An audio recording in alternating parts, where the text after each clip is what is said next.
everyone, welcome to the live stream.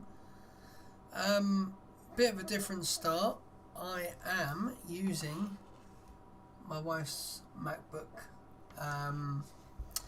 OBS on my Windows PC has decided to completely stop working. If I update it, it crashes. If I go back to the old version, it crashes while streaming. So for the last 3 hours I've been punching my keyboard trying to get it work, but we are somewhat working through the MacBook on the setup. Luckily I brought a dongle ages ago from my iPad and it works through with the Mac, so yeah.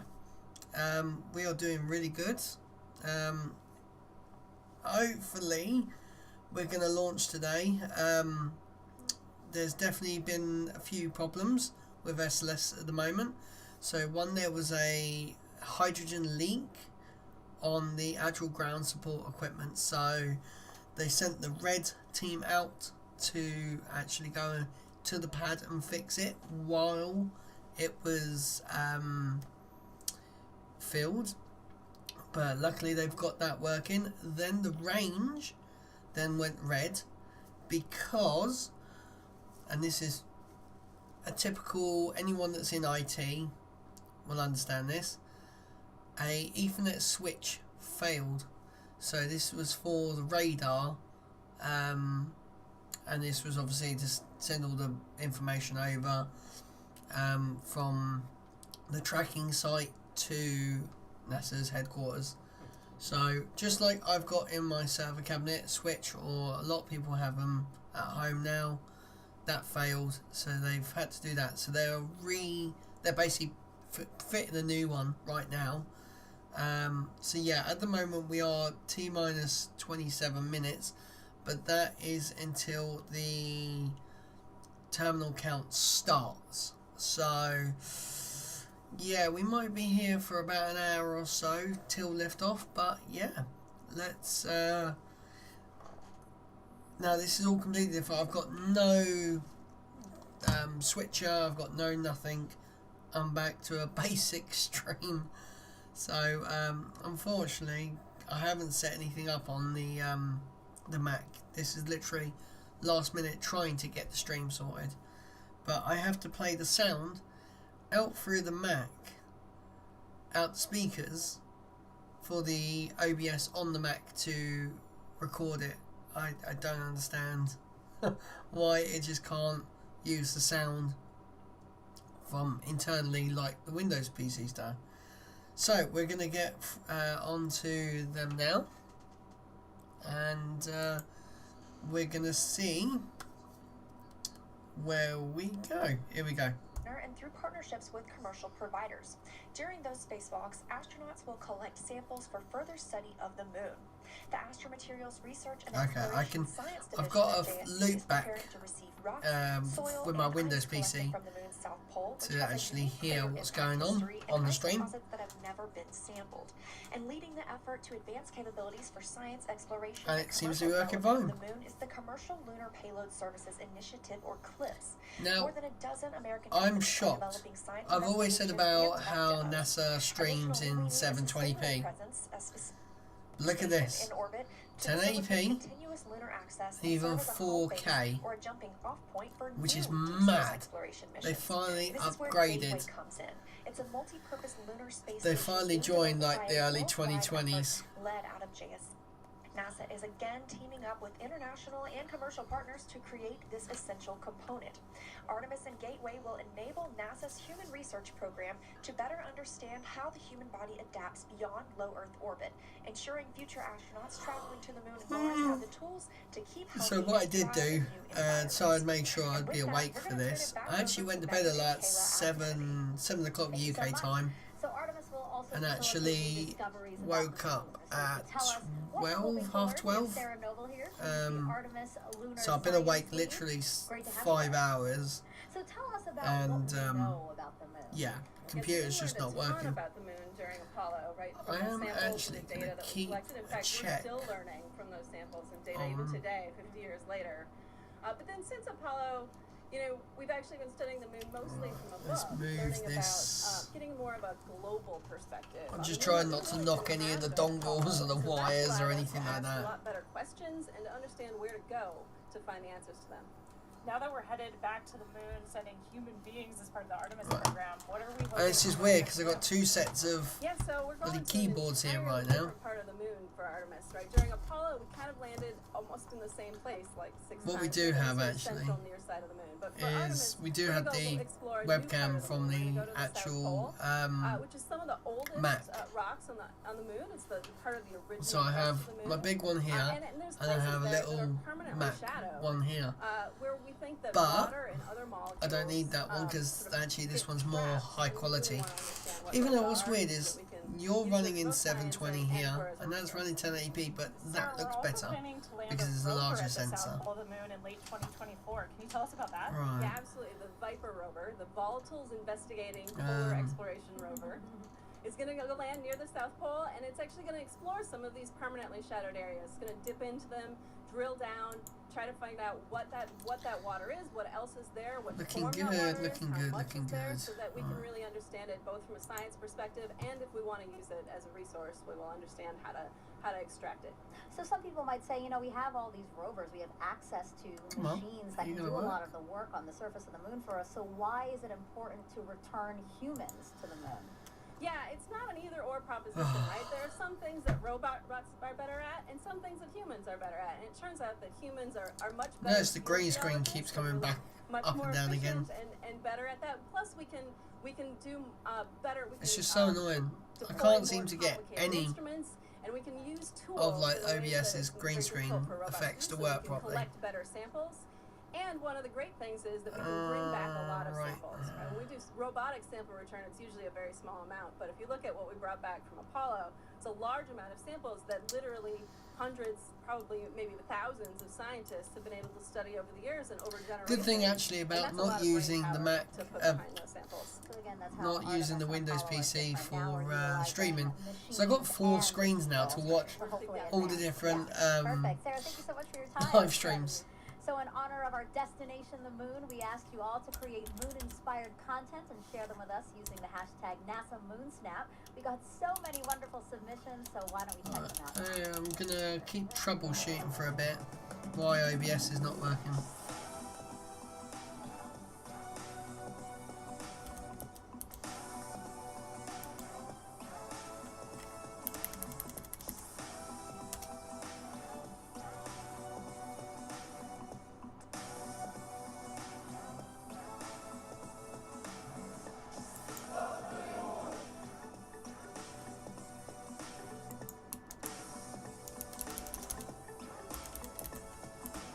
I think what actually has happened with OBS is I've just done another Windows 11 update, and for some reason I think it's killed OBS.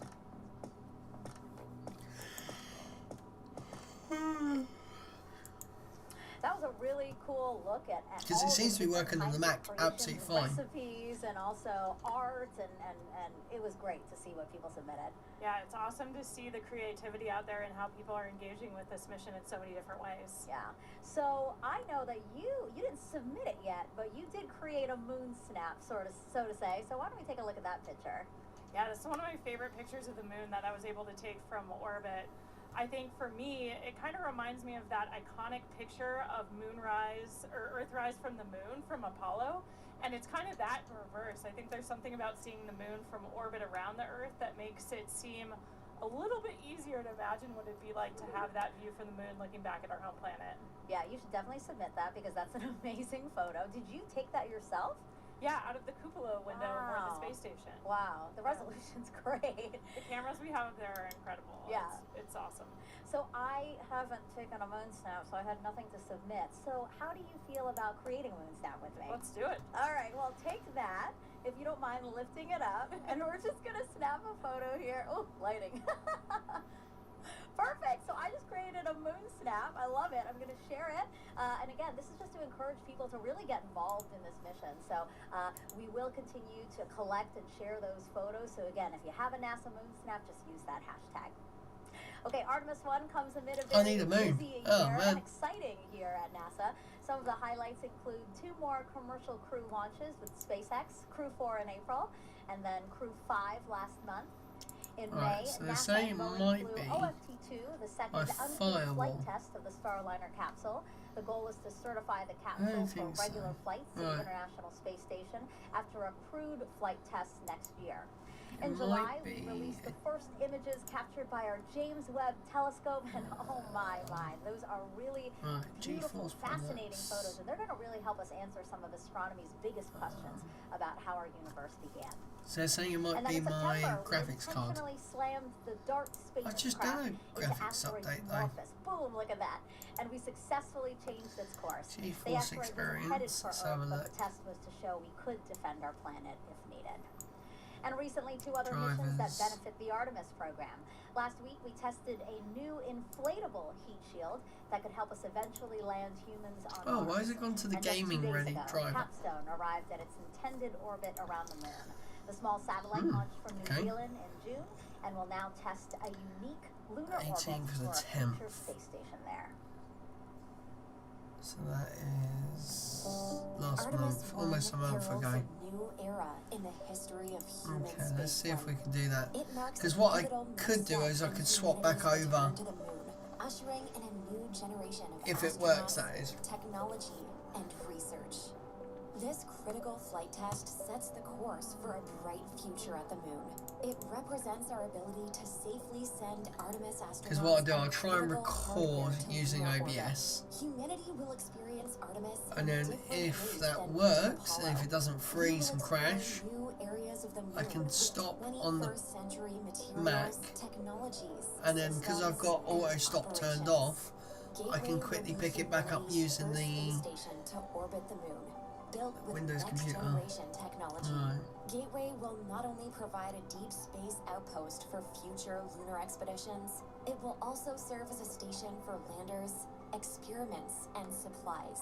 Starting with the core power and habitation elements, Gateway will grow with increasing capability as international partners contribute new habitat and refueling modules, observation Okay, windows, right, I'm just going to put the external lid down a little robotics, bit and more. so I can actually see Gateway will this. enable longer stays and more science to be conducted on and around the moon than ever before.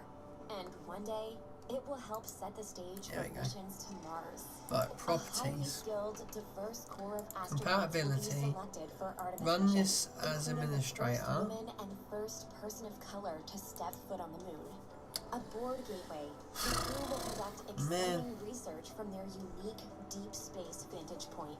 Gateway will also be a transfer station for astronauts to board innovative human landing systems that will ferry them to and from the lunar surface for exciting scientific expeditions. Right, near let's the see if this South Pole. works. Right, Once there we on the go. moon, Artemis astronauts will use Fail. expertise Oh. in fields like biology and Okay, geology everything's to conduct disappeared for me. groundbreaking research in Oh, because I'm modern doing a spacesuits graphics update, aren't I? using Yeah. advanced tools. Div. They will drive new rovers to investigate the lunar terrain and unlock some of the greatest mysteries of our solar system.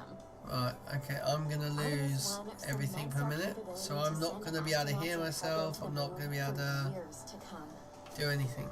So, here we go, I'm going to focus on the actual launch, or the actual video at least. As we approach the opening of our 2-hour launch window, we have a special musical performance for you. Ooh. America the Beautiful, played in honor of the flight test by the Philadelphia Orchestra and Yo-Yo Ma. Yo-Yo your mum? That's quite funny. Oh, here we go. It's one of them ones.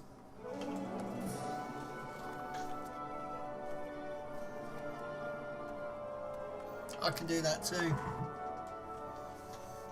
I'm actually meant to use it. It's the wrist rest for my keyboard. But I tend not to use it.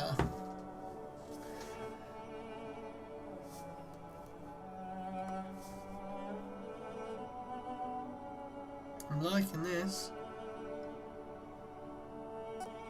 Oh, but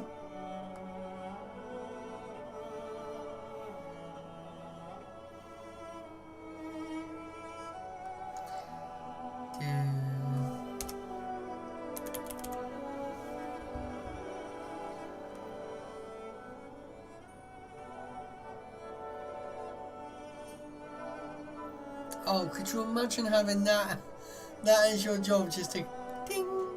It's like the old triangle. You know, it's one of the most important end bits, the ding. Xylophone.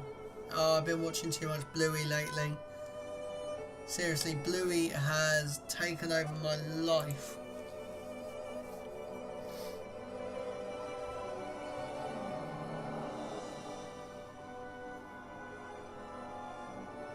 God, my computer is getting very slow to update, to actually turn on.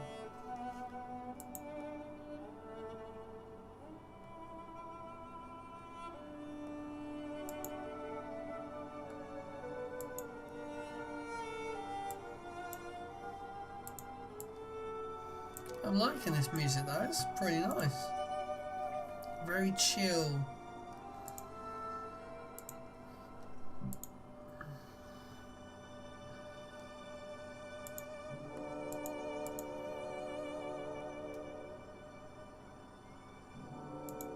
I'm just getting back to my comments to see if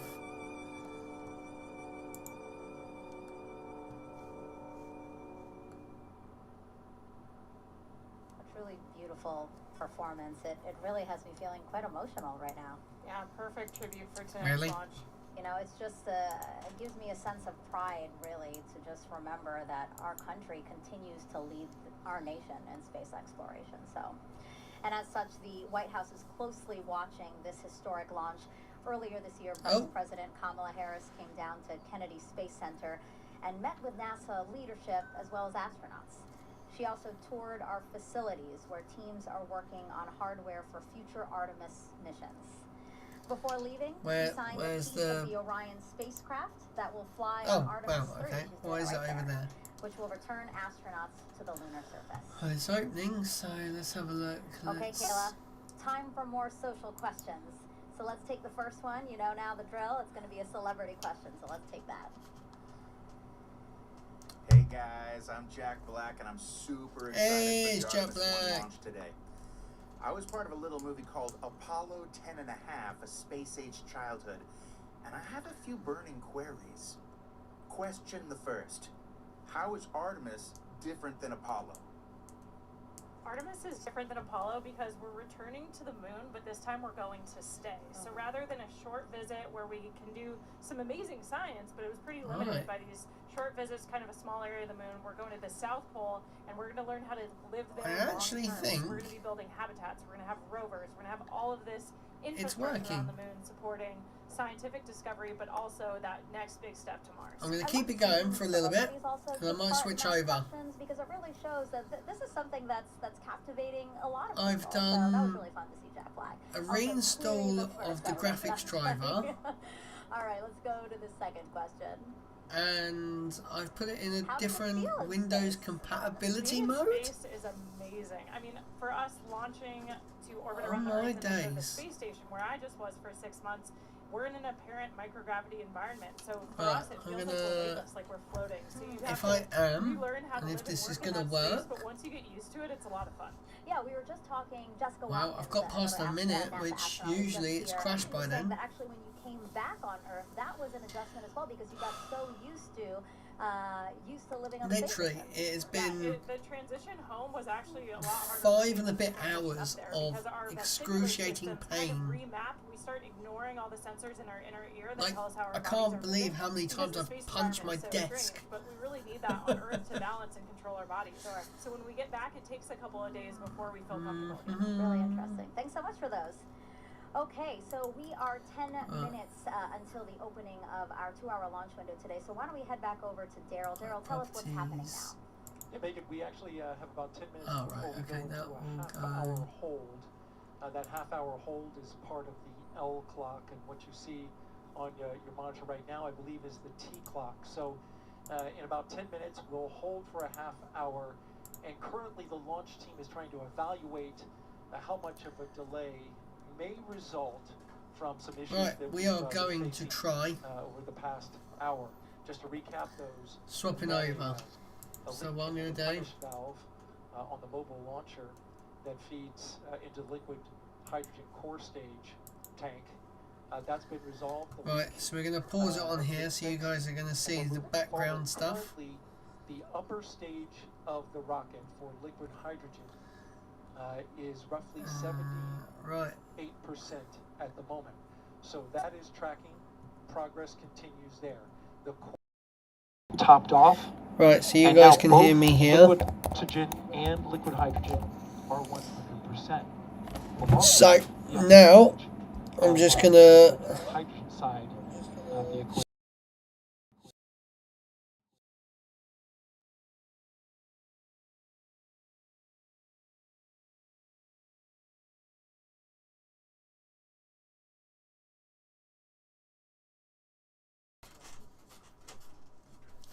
Right, can you guys hear me? Yes, we can. Ah, we're back.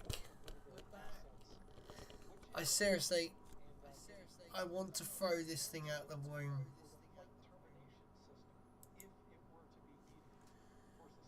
Right, I need to quickly. You guys ain't gonna see me yet because I'm very, very busy chucking things round the right way. Right, camera needs to be plugged in. Where's the where's the USB? There it was sat in. Hello. Where is the USB port for the? There it is. For the camera.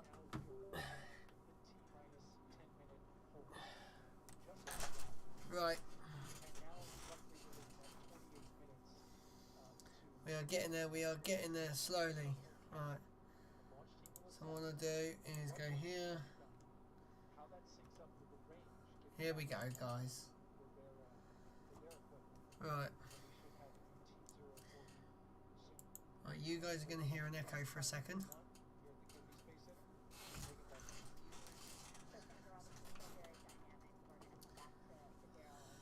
Oh, God, right. NASA.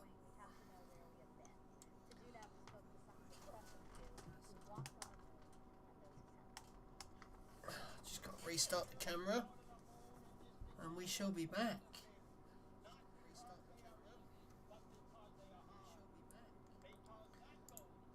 Oh, the camera is not wanting to work.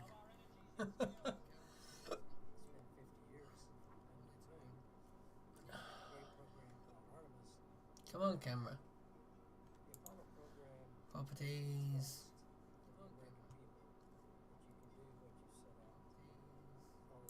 Oh, I've got to put it back to device default. And it should. Oh, there we go. There we go. And I'm back! Yay! I love the echo there. That's quite funny. Right. So, now we're gonna straighten that out.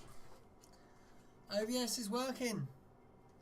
I don't understand how that worked, but I managed to do it. It's typical because I wasn't going to start the stream on the Windows PC because I thought, oh, maybe it might mess up while I'm starting it, and I could just like troubleshoot it throughout the stream. Oh man. Right, I need to now shut down the Mac. Well, OBS is back. All it took was a few little driver updates and stuff like that. Right, shut down Mac.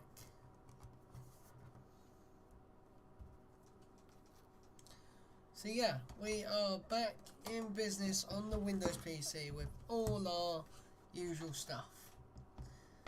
I tell you, this whole live streaming business, it's super easy when people do it from like the PlayStation 4 or like the Xbox. It's super easy. You just click a button and it does it all for you. But bloody Nora, this has been a hell of a mission. Right, what I need to do is I need to just get my text to speech to work now. Right, we are gonna put computer sound on. In manufacturing that helps There we go. every day. Right. We have a generation that is We ready, are a generation absolutely with the fine. There we technology, a go. generation with the education. Oh, I Artemis hear my doggy represents the coming. future in space. It Let's is our next I'll be great right back, future, guys. and it is time to take it.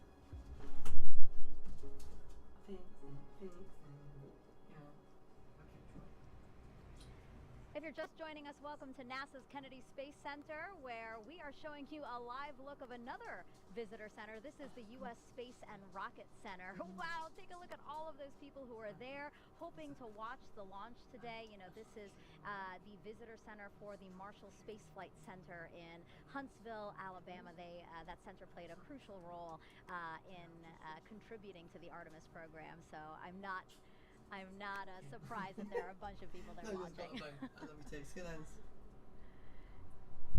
All right, so now we're going to take a go I back am to back Leah Martin with a doggy over as at well. Banana Come here. Creek. Again, that's right outside of our visitor center, and she's with some other folks I who brought came out her to watch today's launch. This I brought her this bone from Wilco's earlier yesterday, and all she's been doing is walking around with it.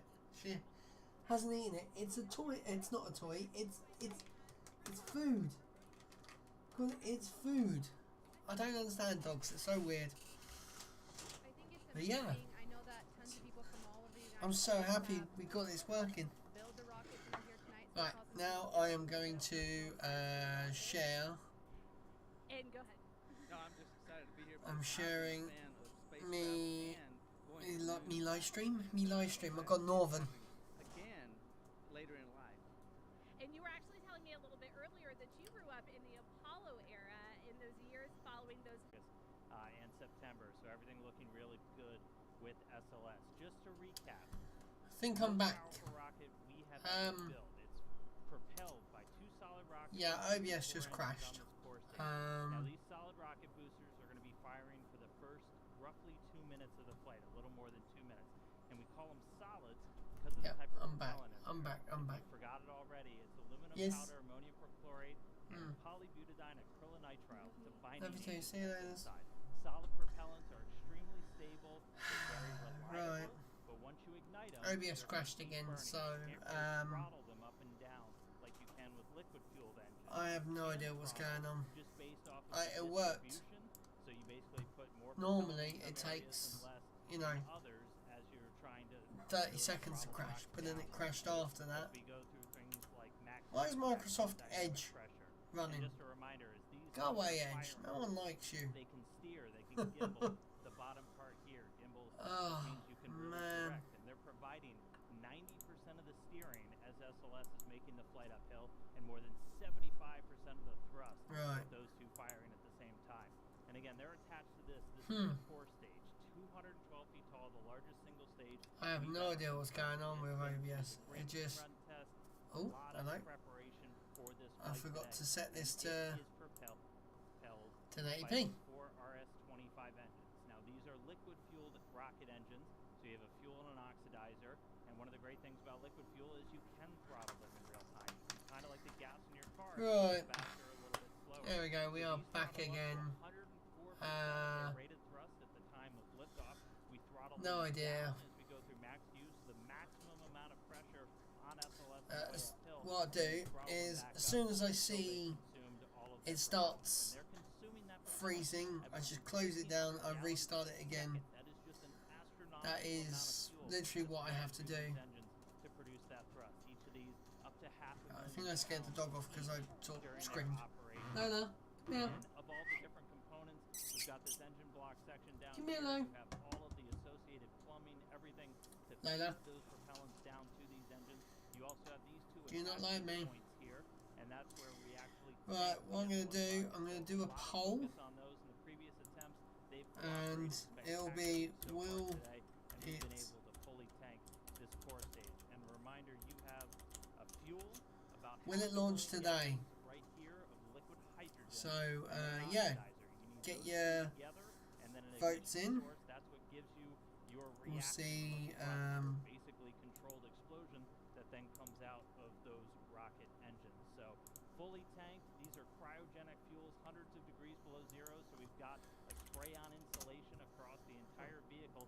As it's sitting out there in the Florida air, it's a little bit warm tonight, but we need to keep those hundreds of degrees below zero. It takes a lot of energy to do that, so the less you have to use to keep them cold, the better, which is why we have that insulation. So we're going to be seeing SLS take flight for the first time tonight as we clear all of those final issues. Again, this is going to be one heck of a show when this thing launches into the night sky. So with that, send it back over to you, Megan. If you're just joining us, welcome to NASA's Kennedy Space Center for live launch coverage of Artemis 1. I'm NASA's Nice. Megan Cruz, and this is NASA Oh, astronaut I have a Taylor notification Barron. actually. Great having you these past 2 hours. Why do I have a So awesome to be notification? here for this historic launch tonight. So right now we are awaiting new T0. The launch team had to work through some issues, and they're doing a great job at working through those issues. So now, Do you know what I'm going to do? I'm going to also download we had been aiming for Steam Labs, because I know a lot of people like to use that. It's basically OBS, but more streamlined. Apollo 17 in More 1972 was the last time humans stepped foot on the moon. That the rocket you see right there behind us, illuminated in the dark. Peacefully, for scientific purposes, and responsibly.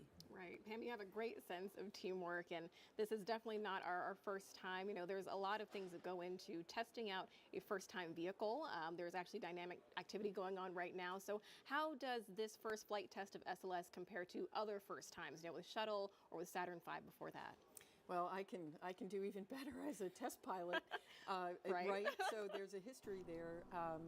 In fact, the amazing thing about this is so first flight of a first aircraft, you actually taxi it out to the end of the runway and then run down the runway and come back and check all the data. And then you might take off once and go around the pattern and come back and land. We this are is a little bit like okay. taking off and going to fly. I'm just gonna on your very first double check. And so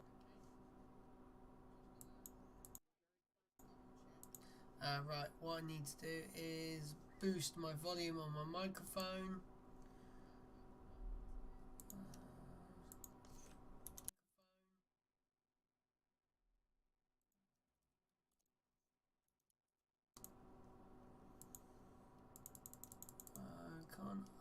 Why can't I do that?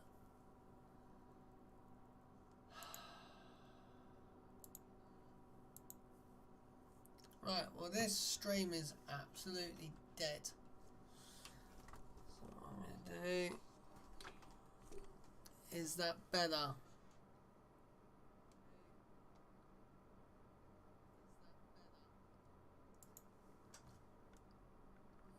That sounds better.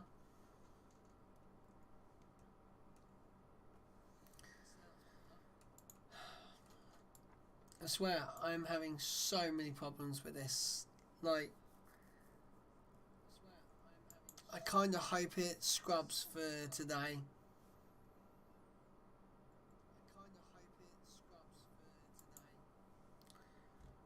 Right, can I get a green screen on this, or...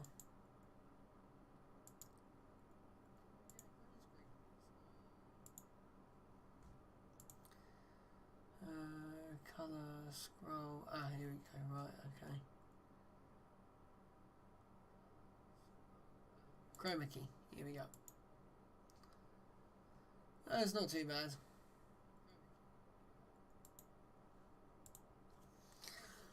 Oh, okay, so the current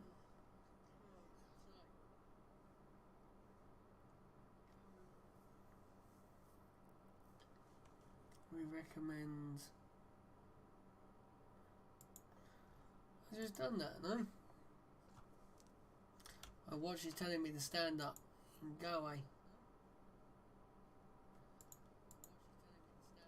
Alright, right, I gotta just end this video again for a second, just so I can update the bitrate.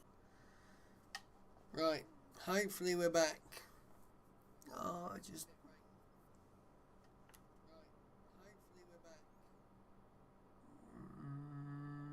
Yep, we're looking like we're back.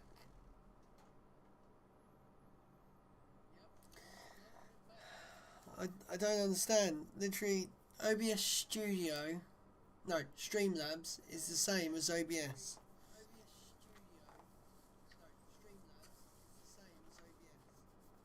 Oh, this has been a horrible night.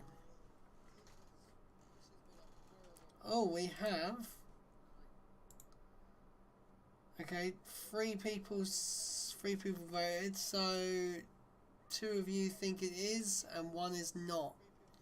Right, let me take off that echo because it's really annoying now. So, let's get back to these guys. Apollo 15 Oh, Jesus. Moon Rock. We're looking forward to having some Artemis ones here at Johnson Space Center. With So, that, I will send it back to you. let's turn that down. Before you even had the moon rock, so. But now you're So we are back. We are running a different broadcasting software. Seriously, I don't even know what's been going on. Visitor complex where thousands have gathered to watch today's launch attempt. Hi, Megan. I'm actually joined here tonight by a very special group of guests here from Oh, God. the Space Center. Why don't you tell me, Ryan, what it is that ties you to tonight's Ooh. So we were lucky and privileged enough to be able to test the core stage of the SLS rocket that's going to launch today. We got to Green Run, which is a full duration hot fire. It's a very historic time for us at Stennis. It was so exciting to be a part of the 7 years of hard work by a lot of really great people. And Jack, Just so excited to be here to see it. And Jack, So excited to be here. firsthand, how much work has gone into tonight's launch. What does it feel like to be here tonight, seeing the rocket fully integrated on the pad, ready to go? Man, I'm just incredibly grateful to be a part of this history. Just want to go. Just light this candle. And Barry, you were telling me that you know also firsthand, the adversity that these teams have overcome to be here tonight. Do you have a word of encouragement, anything that you'd like to say to the teams all across the United States right now, both at Kennedy? Just light the candle. Just sitting in their seats ready to get the rocket launched tonight. Sure, persevere. I mean, it's hard work, but it's so well worth it. We spent many hours doing testing and trying to get ready. Alright, what's going on? Why we dropped down to 720? We forward that information to those guys, and we also give them the encouragement to continue on, so we know they can do it. Thanks so much, Barry. And I think it would be great if just on the count of 3, we can give them a great big go Artemis. 1, 2, 3. Go Artemis! Oh, that's cringe. Oh, that's cringe. That was amazing. And that's just, people who were actually able to come Oh, to Florida. There's I'm so tired. people who are joining us from around the world who couldn't obviously make the trip out here. So let's take a look at some of those watch parties there. Here's Space Center Houston. So we're literally just waiting for a new launch time now. Like, we should be... We should be launching today. Center is closed right now. People are waving. I love it. Wow, look at that. Whatever that is. It's awesome. amazing. I don't think I've ever noticed that when I'm at Space Center Houston. Maybe it's new. I know. But yeah, just That is quite cool. It's really fun to see again all these people who are captivated, man. young and old, by today's launch attempt and the beginning of the Artemis program. I know that they're probably looking at the clock and wondering. We now have 4 votes, so we've got 3 people saying yes, it will launch, and 1 person saying no. I feel like they're going to go for it now. Now that they've sorted out the leak, they are changing the switcher. So, yeah, hopefully they're going to go for it. I love that. They totally look like cheerleaders. And I've been there. I love it. And yeah, this is the U.S. Space Rocket Center. This is the Visitor Center over in Huntsville, Alabama. Okay, no, that's not where I've been. I thought that was the one in Orlando. Flight Center there is super instrumental. Oh, this is cool. What the Right, we're going to see if we can get the mission, so it's nice to see everyone there. And live. Airbus in Bremen, Germany. So Airbus is the contractor for the European Space Agency, and together I love doing that. and ESA, they provided the European service module, which is an important part of the Orion spacecraft. So we have quite a bit of people there. A more reasonable time over there in Germany. It is Right. 7 a.m. I have text-to-speech working now as well. Guten Morgen Nice. to them. Did I say it right? Guten Morgen to them over there in Brussels. Good morgen. Again, the Airbus company. All right. Guten? I don't know. I'm not very good at German. Oh. Yeah, that's right, Megan. So we are clearly in a delay now. The NASA test director is basically flying the ship for the Yeah, launch. it would literally... We are extending the hold that we were currently in at T-minus 10 minutes and counting. And so that puts us off the 1:04 a.m. Eastern Time launch. We're now slipping indefinitely into the hold. And NASA don't want to hold. we are currently estimating how much work needs to be done before resuming the polling that's supposed to take place 15 minutes before launch. It then goes to terminal count at T-minus 10 minutes. Now we've got an update on the tanking of the upper stage liquid hydrogen tank. Currently 95% filled. Ooh, 95%. It is the last of 4 tanks in the Space Launch System that needed to be completely fueled up before we launch. Of course, cryogenic tanking, a complex operation that has seen some delays tonight. We had a roughly hour delay after a replenish valve in the core stage liquid hydrogen side required hands-on work by a red crew team that went out to the launch pad. Could you imagine actually going out there? Well, potentially you're next to a bomb or like highly corrosive, you know, liquids. You gotta have some balls to do that. Oversees the range here, make sure that the airspace and the ocean out over the flight path is clear, and also has the responsibility to destruct the rocket should it go off track. They have been working on some issues with their equipment and sending a flight termination signal to the rocket. That is mad. There is testing that must happen with the flight termination system that was delayed by a bad Ethernet switch. Switch has been changed out, and now the range is looking to start testing. Oh, we have another vote? Yes. Oh, okay. Right. So everyone seems to be thinking it is going to launch today. Now indefinitely into the launch window. We're awaiting the launch team to evaluate just how much time is required to complete the work to get this rocket ready to launch.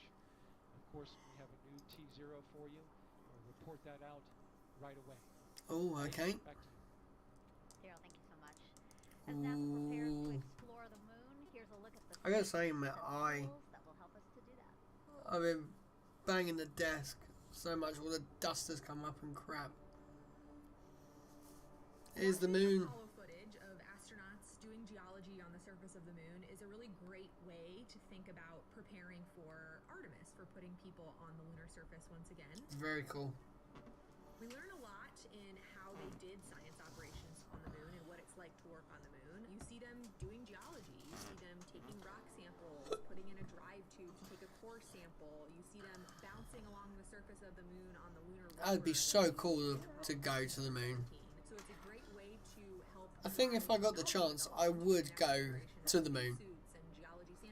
Like, I don't think I'd do Mars because Mars is quite a trip. Like we are on the lunar surface, you know, these 1.6G offload systems or putting people in the aquatic environment are great ways to train the mobility part, right? Like, what can you do and how it's 6 o'clock feel to be in 1.6G and do in the morning, UK time. Training astronauts in geology and geoscience. So it was meant to take off in 4 minutes time, but now it's slipped back.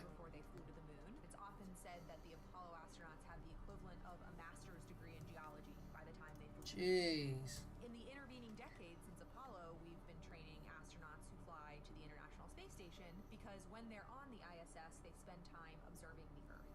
looking out the window, taking pictures of what they see on the Earth's surface. Now that we're looking at putting astronauts on the surface of the moon, we also take them into the field. We take them to field sites here on Earth that resemble field sites that we expect them to see on the moon. That's the reason why we take them out into places that are unique. It's very, very cool. Landscapes. Oh, another vote. Oh, someone's gone no. Oh, we're getting close. And so by combining this classroom and field training, we're able to prep them for fundamentals of geology, the That's major going to be very driving cool. science questions that we have that we hope to address with the Artemis program, and teaching them how to do field work in relevant analog environments. For just science aspects of developing new spacesuits, can it get you to where you need to go? And then once you get there, can you do the cool science that you need to do? And so that's, can you move effectively and efficiently in the suit to be able to collect the samples or use the tools or the instruments? For the visibility, it's like, can you make the necessary observations that you need to? Or does the suit have the lights on it that it needs to illuminate the surface and make the observations you need to? That is very, very cool. The lunar South Pole holds tremendous resources that are going to allow us to continue to explore. I can't believe they're actually streaming in 4K. There's so much to be There's no point in me putting 4K on. exploring a unique place that challenges us as humans. Do you know what? I'm going to bump it up to 4K. Also helps us develop technologies that make The only difference I can really see is in the NASA logo. That's all I can see. Because that's the thing, like, all of these engineering cameras are 100% going to be like 1080p. But they're so small, it's not really going to matter.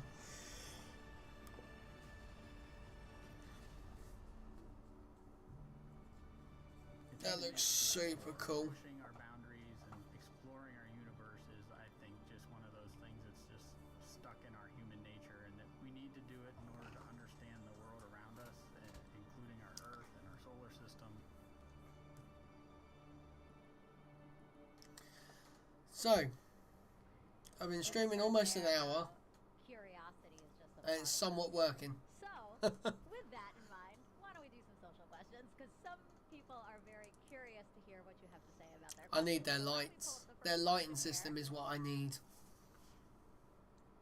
What are your thoughts on the responsibilities that come with going to space? Obviously, a question for you. I am not going to space.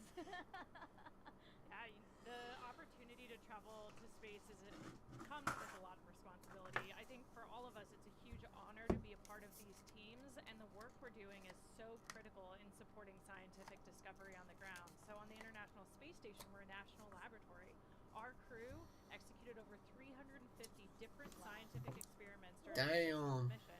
And so when you think about that, that's quite a lot. It's years of work to get one of these payloads or an experiment on the space station. And sometimes that's someone's life's work you're holding in your hands and executing. Drink of today is apple and strawberry squash. Into solving complex problems. We take that really, really seriously. And I made it a bit strong.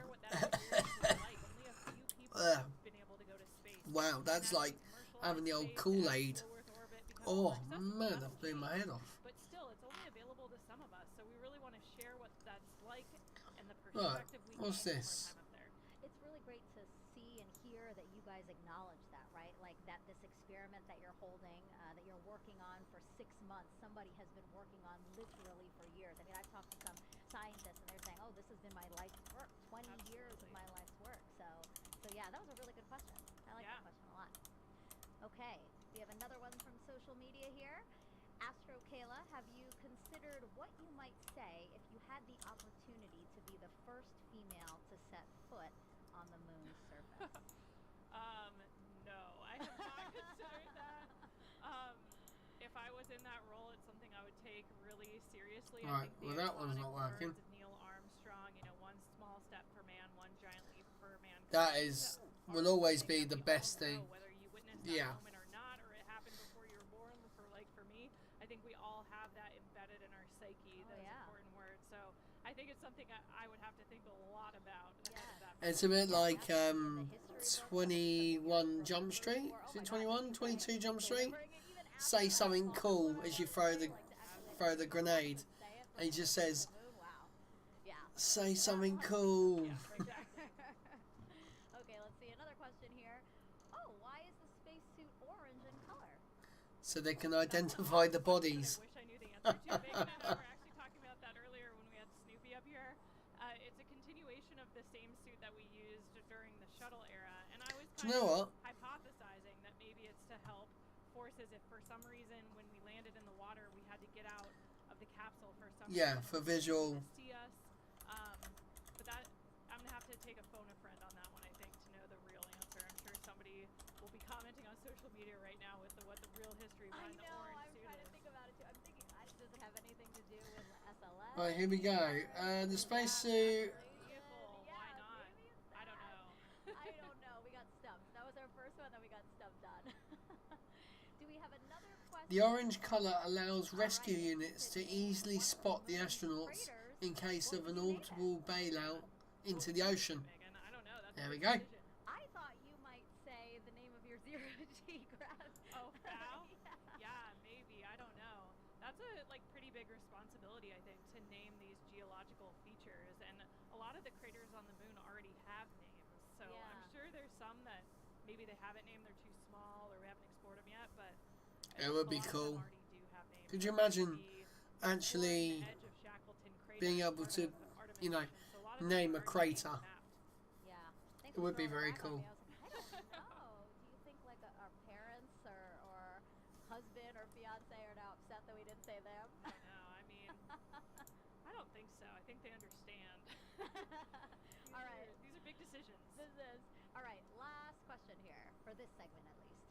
What will Orion do when it gets to the moon? It will circle it, so for this mission, and then it will come back.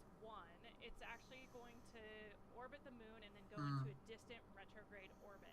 And so it'll get really close as 62 miles, and then go way past the moon and way deeper into space than we've ever been before. So, yeah, the Orion vehicle will be checking out all of its systems. We're going to be analyzing that data from the ground, and then we're going to see that it can survive re-entry and a successful flight to San Diego. Yeah, that was a good question too. Okay, well again, there just keep those questions coming. We're entering into this launch window, and we do have time. Why do I have a little black bit above me?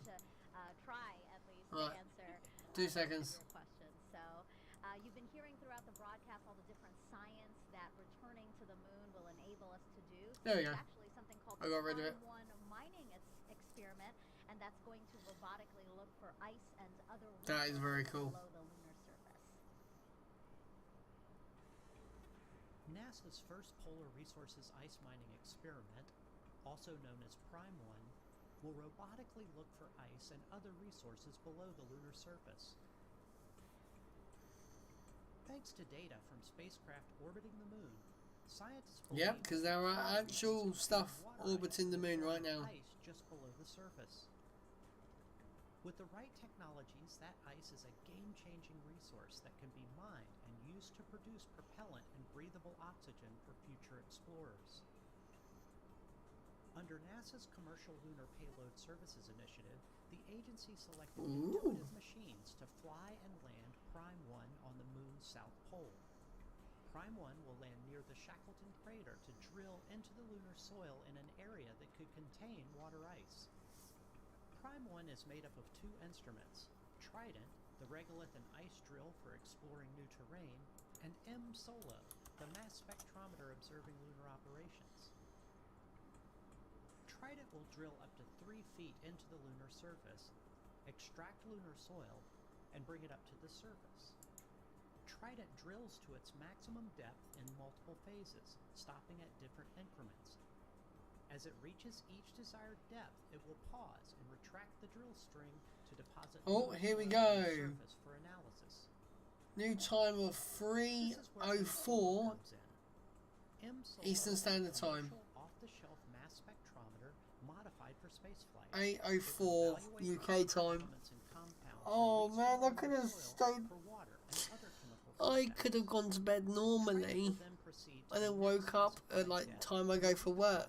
Samples at all desired depths have been analyzed. Oh well, it don't matter. If no ice is found where Prime 1 lands, NASA NASA will still collect valuable information about drilling into the lunar soil for a future mission. NASA's Viper, the Volatiles Investigating Polar Exploration rover, will use Prime 1 technology on a mobile robot that will navigate the moon's south pole, searching for additional resources. That's as far as I can see Prime 1 data will for... help NASA assess lunar resources to inform future Artemis missions and a robust human presence on the moon. Yep, new launch window runs until... Okay. It runs in... Oh, okay, no, it runs. Okay, no, I read it wrong. For more on what to expect when we launch for this Okay, so I've read it wrong. Dan Hewitt, he's inside. It runs until 8 a.m. UK time. Hey, thanks, Megan. Everybody, welcome back to the moon board. There's a lot of people here in the complex. I just heard a woo-hoo. People are getting in and out because we have a great view of launch when it's going to happen, and it's going to happen today. But yes, it better. Step in the Artemis 1 mission. So let's look at what's ahead for this historic first flight. As we just said, launch is step number 1. Those 4 RS-25 engines throttle up, followed shortly after by the 2 solid rocket boosters igniting, sending SLS and Orion skyward. Now on our way uphill, we'll have a number of jettison events. You'll be able to see things coming off of the SLS rocket. One of the most visual ones. Solid rocket boosters. Now they'll expend their propellant a little over 2 minutes into the flight. They will separate. We'll see them flare off onto either side, and then the core stage continues to fire. We're also going to see the launch abort system come off the top. Once you get high enough in the atmosphere, it's no longer required. You could actually do aborts using engines on Orion and its service module. I will also note that on the launch abort system, it's got those 3 solid rocket motors. The jettison motor is active. The abort and the attitude ones are not for this flight. We don't have people, so we're not flying a fully active abort system. We also have 3 bearings. Someone's just put in Twitter, the red crew deserves a beer. As we're flying up through the really dense parts of the Earth's atmosphere. Next up, we'll hit core stage separation. So we've got 4 main engines. We'll hear MECO, main engine cutoff. Those engines will shut down. The core stage will separate, drop away. It's eventually going to splash down in the ocean. And that hands over the propulsion duties to this. Oh, Artemis is the trending post in science. That's good. Its first job is to execute what's known as a perigee raise maneuver. So the perigee is the lowest part of your orbit. You have a perigee, that's your low part, and an apogee, that's your highest point. We're going to raise up the perigee, and that's going to actually put us in a nice path around the planet. And while we're there, let me know, guys, where you're from, where you're viewing from. I'm currently in the UK. It is 6 o'clock in the morning. I've been up since 12. I actually went to bed early. But yeah, let me know where you guys are viewing from. Let's see where everyone's from. Oh, it's going to be a bad night. Do something that is going to send it to the moon, and that's next up on our list. That's the trans-lunar injection. For today's launch profile, that's going to be a firing of about 18 minutes of that single engine on the upper stage. Now that engine optimized for a vacuum. It's for reducing about 24,000 pounds of thrust. Jeez, that is a lot of thrust. Doing that because we need enough energy to be able to send our payload Orion beyond low Earth orbit and send it on a path to head out to the moon. Now after that burn is complete, ICPS separates. It's going to do what's called a disposal burn. So it's going to send itself on a path from Earth around the moon and slingshot out into what's known as a heliocentric orbit. So it's going to completely leave the Earth-Moon system and go into orbit around our sun. But after it separates, propulsion get handed over to this, the European Service Module, and it's got so if it just goes around the sun, it just sits there. And we're going to be testing those out just on day 1. We're going to do what's called the outbound trajectory correction burn 1. Oh wow! And we'll do a couple of these trajectory corrections as we're flying out to the moon, but that first one is that first critical test of this large engine, the orbital maneuvering system engine. That's the one that has we now have 8 votes. 6,000 pounds of force in a vacuum, and that's what okay, so for you, I can't count. It's too early for me. So 75% of you are saying yes, it will launch, and 25% of you are saying no. Now we call it distant. Oh, I really hope it does. We're away from the moon. We're about 40,000 I really hope it does launch, because I'm gonna mess up my sleeping pattern because of this. So it's gonna be lovely. Into a clockwise orbit around the moon, opposite retrograde. Now to do that, we're going to get in close. We're going to dip in off the lunar surface. We're going to be about 80 miles, 80 statute miles off the lunar surface as we do this outbound powered flyby. Jeez. The major thrust coming from that orbit. My mother is awake. Engine. After we do that, we'll do a final maneuver to actually go into that distant retrograde orbit, that DRO. Now, why DRO? Why are we not just going around the moon and coming back on like a free return trajectory, which we did on some of the Apollo missions? Well, in DRO, it's a very stable orbit. It doesn't require a lot of fuel to maintain that area around the moon, so it gives you a lot of time to really test the spacecraft. If you followed with any launch of a new spacecraft, you know there's only so much testing you can do on the ground. Once you actually put all of that hardware in space, in the environment that it's going to be operating, hundreds of thousands of miles away from Earth, you're going to learn things you didn't even realize about everything from communications, the life support systems, the thermal control, everything on a spacecraft. Nice. To get put through its paces in this environment before we put people on board, and that's why we're heading out to DRO. Eventually, though, it's going to be time to come home, and we will do a DRO departure maneuver. This, again, firing up that orbital maneuvering system engine and others on the service module, and this is what's going to commit us from leaving the moon and heading on back towards Earth. We'll dip in once more, close off the lunar surface, slingshot, and use the lunar gravity to do this return-powered flyby. God, I can't stop yawning, guys. It's seriously, it's back towards the Earth. coming up to 20 past 6 in the morning. I've been up 6 hours after getting... How many hours sleep did I get? I can't even think. So I got 1, 2, 3, 4, 5 and a bit hours sleep last night, but going to bed early. The Artemis 1 mission, is testing this heat shield at lunar return velocities, because when we make that trip around the moon, yeah, they're coming back faster. We're going in speeds of excess of 20,000 miles an hour. So when we slam into the Earth's atmosphere, it's going to heat that thing up to more than 5,000 degrees Fahrenheit. 5,000 degrees Fahrenheit. We're going to do what's known as a skip re-entry. So basically, you can come in too shallow and skip off the atmosphere, too narrow, and you're going to do what's known as ballistic entry, which really heats things up. We're going to do kind of a mix where we're going to skip once off the atmosphere, and that we're still going to get the heat, but that helps to reduce some of the G loads on the crew. Once you're through that, you get to parachute deploy. There's 11 parachutes in total that are going to... Bloody hell, 11 parachutes. Splashes down. We're going to be going from 20,000 miles an hour to about 300 miles an hour before those parachutes deploy, and then they do a final job.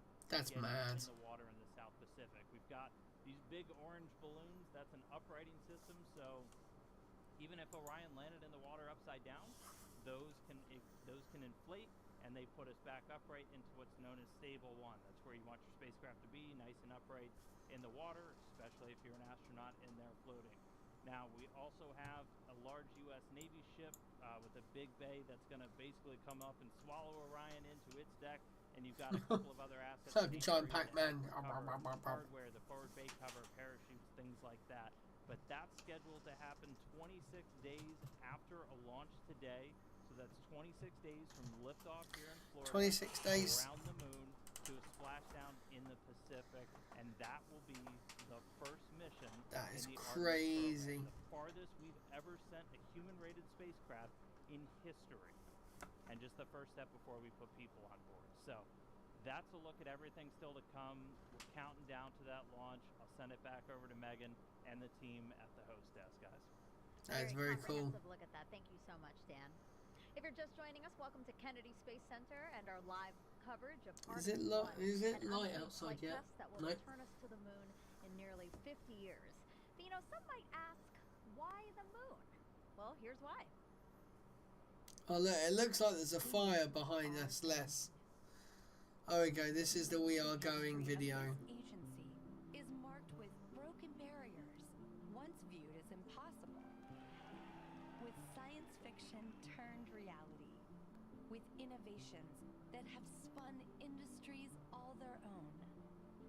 And with demonstrations of peace for all humankind. Nice. We soar in the skies of our home planet. We maintain a human presence just outside of gravity, and we touch points all across the solar system and beyond. We're going back to the moon, and this is why. And this is why. Treasure trove of science.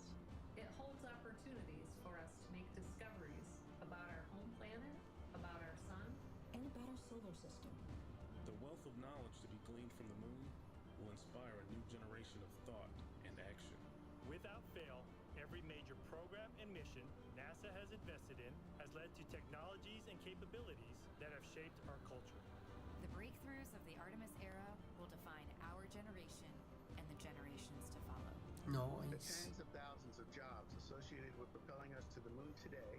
Oh, Starship! Beginning of a lunar economy that will see I can't believe they actually showed Starship in that. That was SM-15. This is not an ambition of one entity or one country. The exploration of the moon is a shared effort. Woven together by a desire for the greater good. For the greater good. Because the missions of tomorrow will be sparked by the accomplishments of the Artemis generation today. Because the Nice. ambition to go has already begun. And because Mars is calling. We need to learn what it takes to establish a community on another cosmic shore. So let's camp close before pushing out. And so, we go to the moon now not as a series of isolated missions, but to build a community on and around the moon capable of proving how to live on other worlds.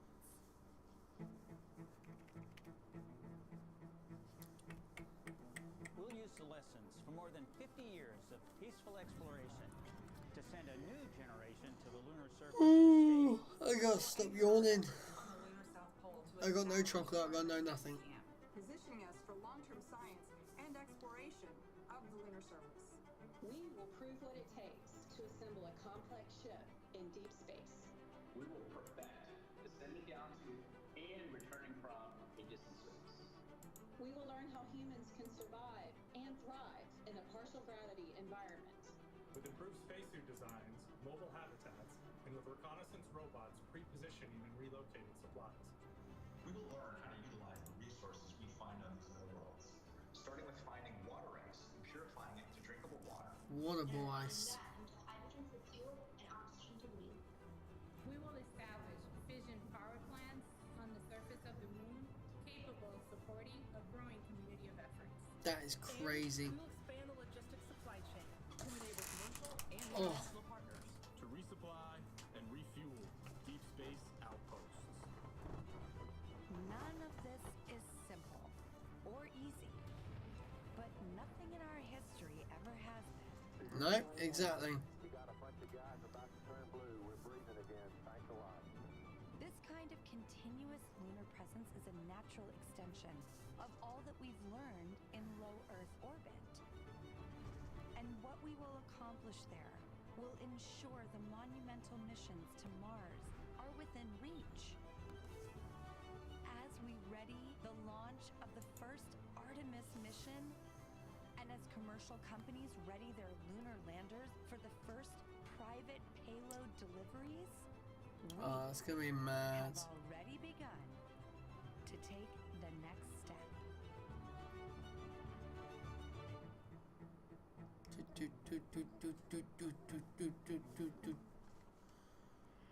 Throughout this launch broadcast, our NASA's Leah Martin has been introducing us to people over at the Kennedy Space Center Visitor Complex Oh, who have man. come out for hopefully the maiden voyage of Artemis 1. People Come from on. near and far, young and old, just really excited to hopefully see this historic flight. So now she's joined by somebody else who has a really interesting story. Leah, tell us about it.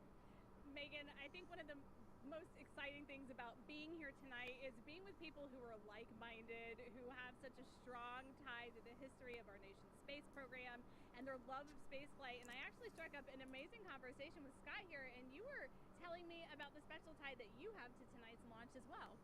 Oh yeah, I literally grew up with NASA. My father went to work with the NACA before NASA, went to work for Dr. von Braun, followed him over to Marshall Space Flight Center, and became, Mate, he's got his 5 minutes of fame. Fair play to him. Saturn 1, Saturn 5, and then because of that is crazy. He brought me here to see Apollo 11 launch. So that was my first launch. I was 5 years old. I loved it. Still remember the sound. That's about all. But and then years later, through my flying career, I was able to bring my sons back with my friends that flew the shuttle. Oh, fair play. And they saw 5 launches and 4 landings. But basically, I wanted to be here. I was here for the first moon launch, the last moon launch back when Uncle Gene Cernan, our family friend, went to Apollo 17. So I wanted to be here for this because it's kind of in our family, in our blood.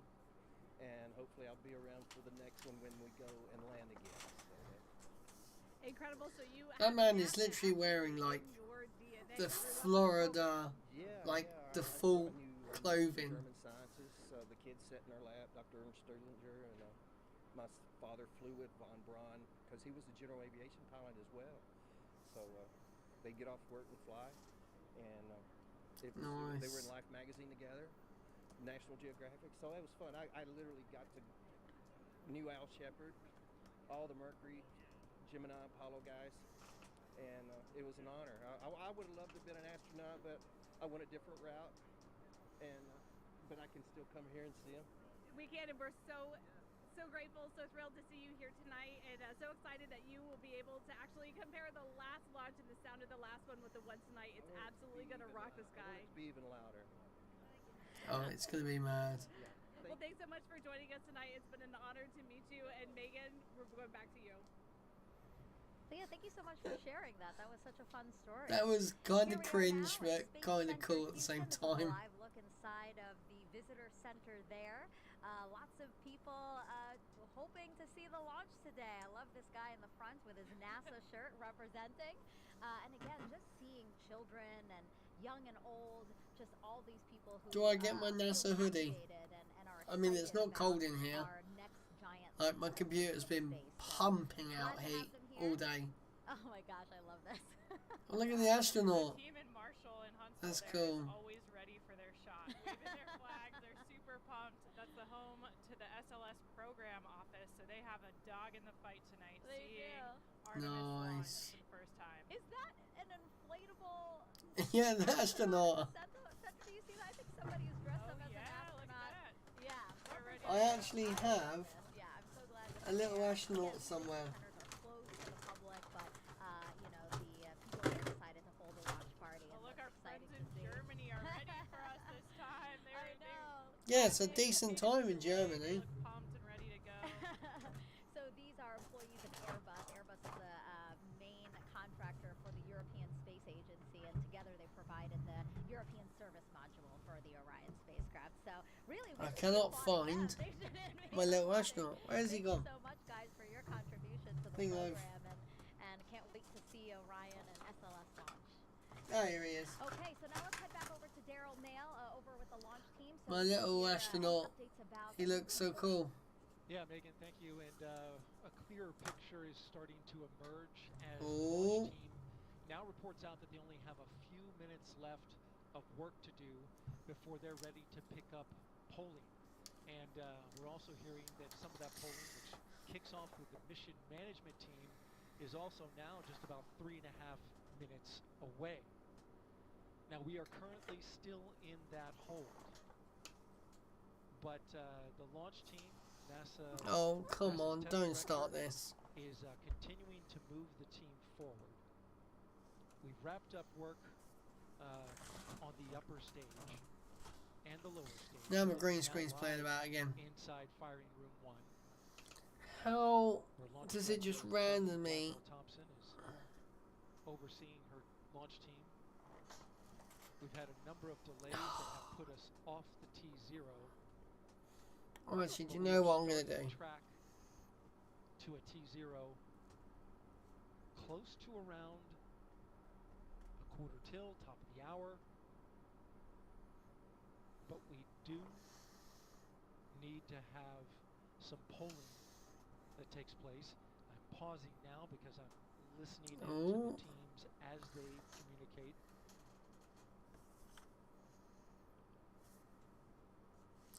I'm going to turn this volume up for you In guys. this launch window, which we're currently 26 minutes into, and it's 2 hours long. It runs until 3:04 a.m. Eastern Time. We have what's called 40 cutouts. And in those cutouts, they range from about a second to about a minute. These are times where they can't launch. These cutouts must be accounted for when determining a new T0. Okay.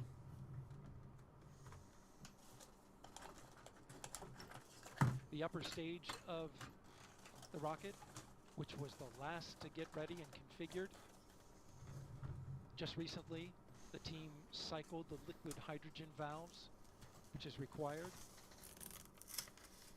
and they are currently working on the LO2 valves, liquid oxygen valves in the upper stage. That work is almost done.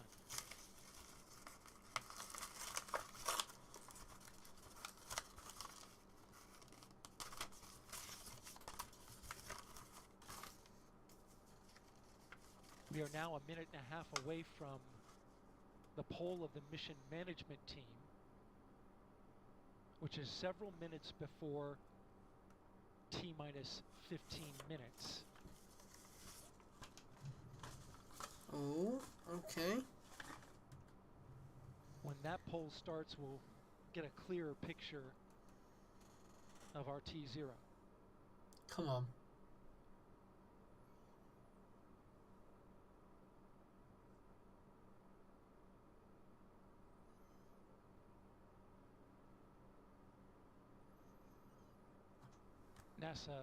NASA's test director has informed the launch team to all switch to a common communication channel. It's called 232. And what this means is that the entire launch team is now on one channel, and all future communication will happen there. Whereas there are many channels. Now they reduce it down to one.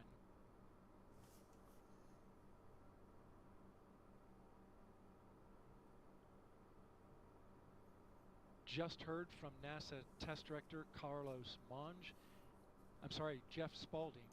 Jeff Spaulding's on. They swapped out. Oh, 9 votes. There are currently no constraints to launch. Yes, that's Great good. news.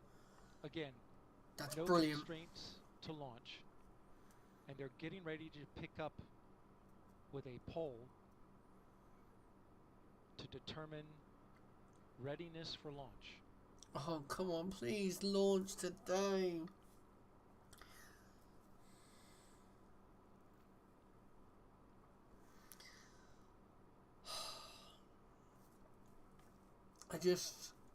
I want it to launch.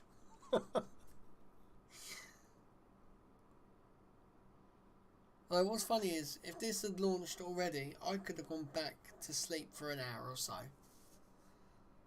Because I've got to be up at... I don't even know now. I've got to be at... I'm picking up a thing off Marketplace. I've got to be there at bloody... just before 10 a.m. And it's 6:30 now. So, God knows how it's actually going to go. Okay, NASA test director Jeff Spaulding getting ready to conduct the readiness poll, so we are getting close. We're going to pull up the audio now. so that you can listen in. Here we go. Please go. And rock. Rockets go. All right, copy all. And Launch Director NTD, our launch team is ready to proceed at this time. I copy all NTD. At this time, I will proceed with my poll. And attention on 232, this is the Launch Director performing the final poll for launch. Verify no constraints and go for launch. EGS Program Chief Engineer. EGS Program Chief Engineer verifies that the EGS, SLS, and Orion Program Chief Engineers have no constraints and are go for launch. Copy, Greg. Thank you. EGS Chief Safety Officer. The EGS CSO verifies the SLS, Orion, and EGS CSOs have no constraints and are go for launch. Copy, John. Thank you. Range weather. The Adventures Weather of Chan has no and Lee. constraints and weather Go on, is go for poll. launch. Copy LWO and Mission Manager. Come on. Ooh. And Mission Manager, Launch Director. Launch Director, Mission Manager on 232. The mission management team has been pulled. You have a go to proceed with terminal count and launch of Artemis 1. I copy all. Thank you. And NTD, Launch Director. Go ahead, Launch Director. Yes, sir. On behalf of all the men and women across our great nation who have worked to bring this hardware together to make this day possible, and for the Artemis generation, this is for you. At this time, I give you a go to resume count and launch Artemis 1. Copy, Launch Director, and thank you. Oh my god, here we go. We are getting the go to launch. And then we will be ready to resume the clock. CVSE, NTD. CVSE here. Initiate recording of Orion cameras at this time. In work. R, NTD. RSR here. Perform the booster ignition SNA arm rotation enable. NDT, RSR, booster ignition SNA arm and rotation enable is complete. And I copy. Thank you. Okay, so there you heard the poll from Launch Director. Early? Oh. Getting ready to get that new T0 time. So we have now officially got the go to launch. Oh my god. Was the NASA test director's poll. And all right, and we have verified no cutouts at this time. And all personnel, we are going to resume the clock. GLS, you can resume the clock on your mark. GLS copies. Countdown clock will resume on my mark. T-minus 10 minutes. 3, 2, 1, mark. GLS mainline has been initiated. Okay. T-minus 10 minutes and counting. We are T-minus 10 minutes away from liftoff of Artemis 1. As you can see, the clock is now moving. Let's put that up. T-minus 9 minutes and 47 seconds. The L-minus 15 poll complete. They went 6:47. Oh, look at everyone running. Affirm. Okay. Oh my god, we're actually going to see this go. Oh, 47:44.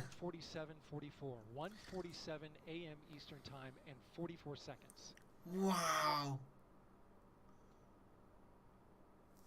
Draws mad. It's such a shame that this is not going like northeast. Liftoff now. Because I would be able to see it. So terminal count. Control has been given over to my GLS, days. the ground launch sequencer, a computer and software that is doing all of the commanding and I'm getting so excited now. of the Space Launch System. Oh, come on. 8.5 minutes. We'll hear call-outs from this is going to be GLS mad. operator, Alex Pandalos.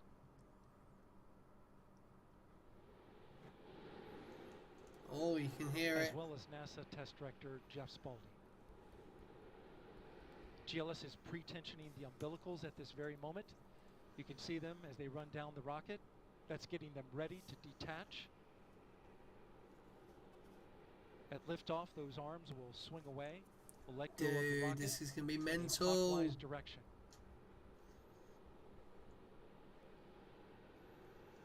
I can't believe we're actually going to see this thing fly.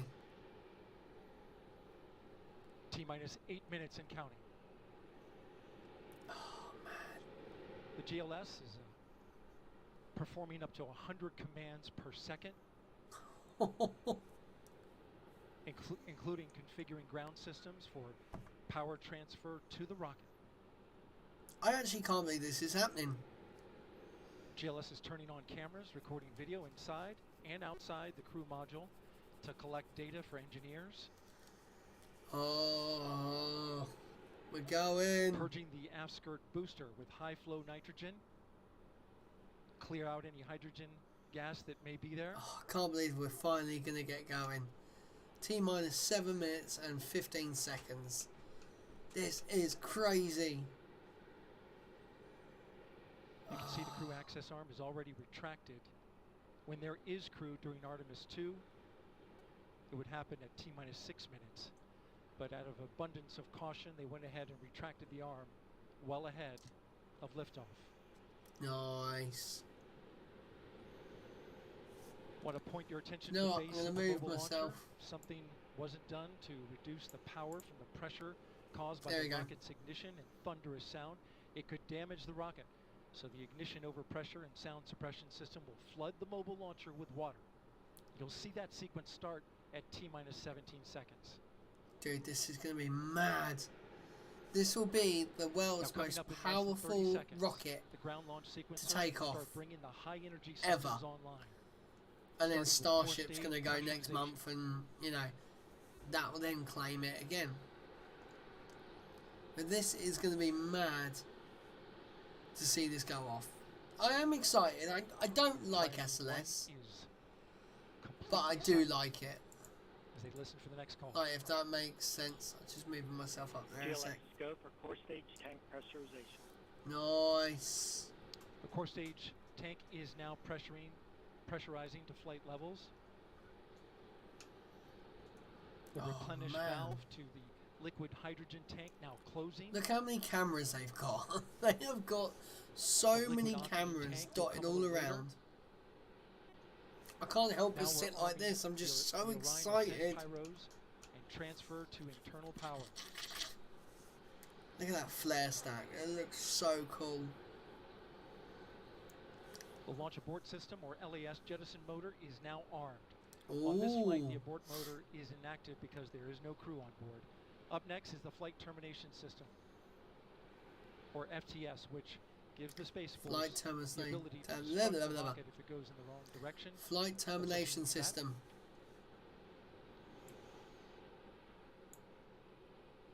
GLS, go for FTS arm. FTS armed. Termination system is now armed.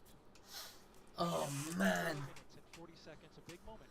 This is where the RS-25 engines and their bleed go to high flow. It's been a little tricky to dial in. If this thing just explodes, GLS, go for I'm gonna be LS2 so pissed. Oh, come on. Good word, we've passed that. The cryo team got the LH2 engine bleed pressure loop dialed in. Oh They are now man. at the right temperature for launch. Countdown continues. Right, we're gonna end our poll now. 15 seconds. There Up we next, go. GLS fires up the K-2s. Those are high-speed turbines which I'm provide gonna pressure start to another the poll. pumps that steer the RS-25s. Stands for Core Stage Auxiliary Power Unit Start. This is a GLS, go for normal core stage APU start. one that I had. That now leads to the thrust vector control test at T-minus 2 minutes and 30 seconds.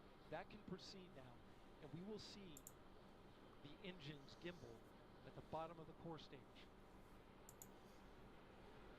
Oh. Our poll's already got one person saying yes, it will blow up, T-minus 3 minutes and one 10 seconds. person, Here two we go people for saying it sequence won't. 4. That's a helium purge. Oh man, this is gonna be crazy. Downstream of the propellant valve, getting the air and moisture out. Oh my god, They're actually going to go for this. GLS is go for prep sequence 4. I'm just going to make sure that I can hear everything. Core stage LOX vent, liquid oxygen. The white vapor cloud caused from the super cold gaseous oxygen condensing the water in the atmosphere will disappear. You see it coming out there now. Days. And there it goes. It's closed. LOX vent closed. Pressure rising in the core stage LOX tank to flight levels. Coming up in 15 seconds, look for that thrust vector control actuator test. Engines will gimbal.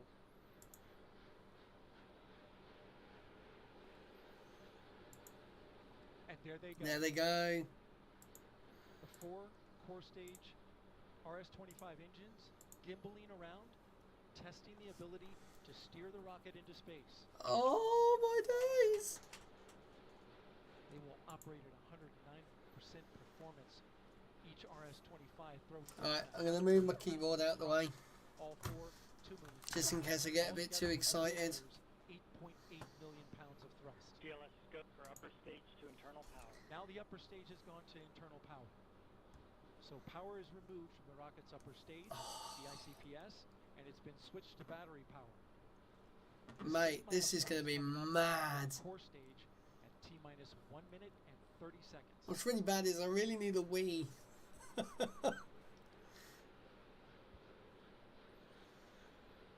Alright, I'm going to back out on my camera. There we go. We're fine. GLS is go for core stage to internal power.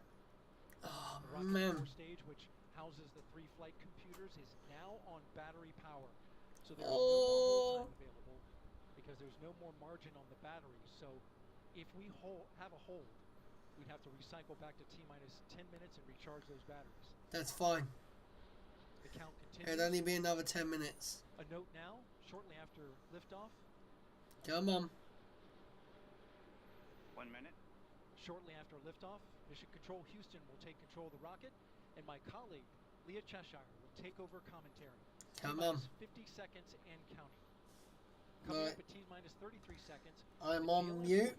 Everything's mute on my phones and that. Artemis launch sequencer. Here we go. The rocket, it will take over command and control of the rocket. Mate, I'm so excited. Make sure there's no hold. I'm so excited. Up until T-minus 2 GLS is go for ALS. And we are go for ALS. The Space Launch System is now counting down to liftoff of Orion on its maiden voyage to the moon. We are so close. Launch team can no longer recycle the count. Sound suppressor water now flowing under the ML. Oh! And here we go. 10. Hydrogen burn Come on. Initiated. 7. Oh, 6, wow. 5. 4 stage engines. It's start. going. 3, 2, 1. Boosters ignition. It's going. And lift. Oh my God. We rise together.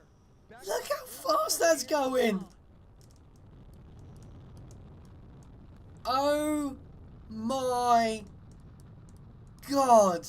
All 4 RS-25 engines on the core stage and 2 solid Whoa. propelling the vehicle at 128 miles per hour. It cleared the tower 120 miles an hour. Good control on the roll from teams in Mission Control Houston. All good calls so far. Now 30 Oh seconds my flight of Artemis 1. good First God. will be for the vehicle to pass through max Q at about 1 minute and 9 seconds into launch.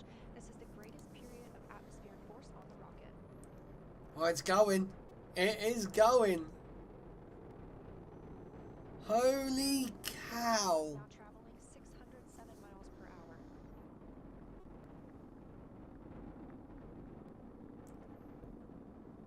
You're looking at 8.8 million pounds of maximum thrust. Quiet here in the loops in Mission Control. Come on, show us an engineering camera. Come on. If SpaceX can do it, NASA can do it. Come on. Give us an engineering camera. They have all these cameras. Just show one. Freaking Nora, that is fast. Oh, that's a cool track. Major milestone will be for the solid rocket boosters to cut off and jettison about 2 minutes and 11 seconds into the flight. So about 30 Oh seconds. wow, look at the exhaust plume coming out. That's Right here in Mission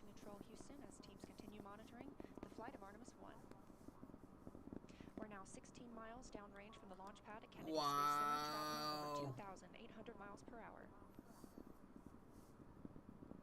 This is meant. Look at the exhaust plume. Standing by for solid rocket booster jettison and shortly thereafter. Oh, come on, track. Come on. Oh, that's cool. And that's when it basically, the solid rocket boosters turn around like that. Oh, look at that. Now the core stage continues to power the flight of Orion, all four RS-25 engines firing, traveling over 3,400 miles per hour, 46 miles downrange. Look how cool that is. 2 minutes and 36 seconds into the flight.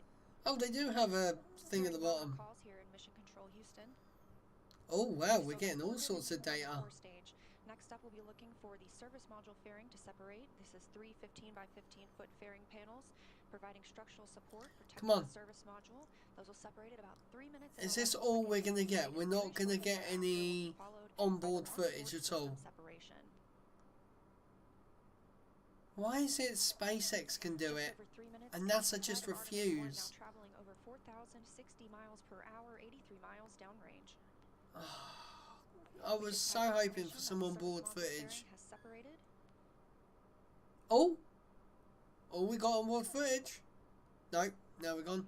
And that the launch abort system pyros have fired, separating those from Orion as well. For future crew members. Oh, someone's microphone's unplugged.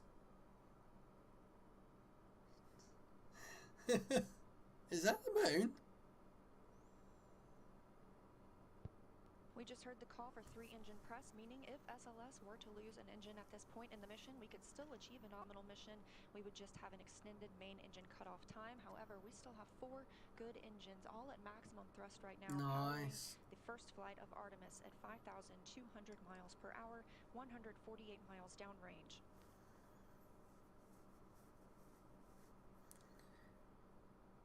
So they tried to give us a I think it was the fairing deploy.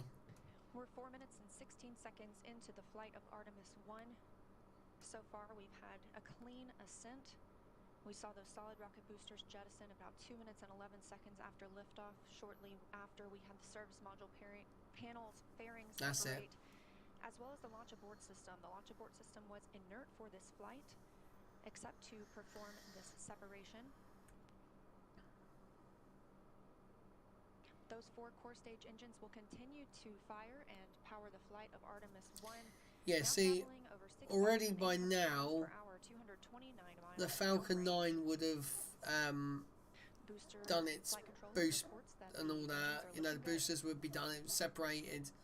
So this is really like driving it up high. Our core stage main engine cutoff time is about 8 minutes and 3 seconds. We are now 5 minutes and 11 seconds into the flight, 7,656 miles per hour. Nice. Again, 4 good core stage engines, those 4 RS-25 engines. It's almost 7 o'clock in the morning. The last time those core stage engines flew, they were taking space shuttles to orbit. Now with upgraded capabilities, they're launching the future of human spaceflight.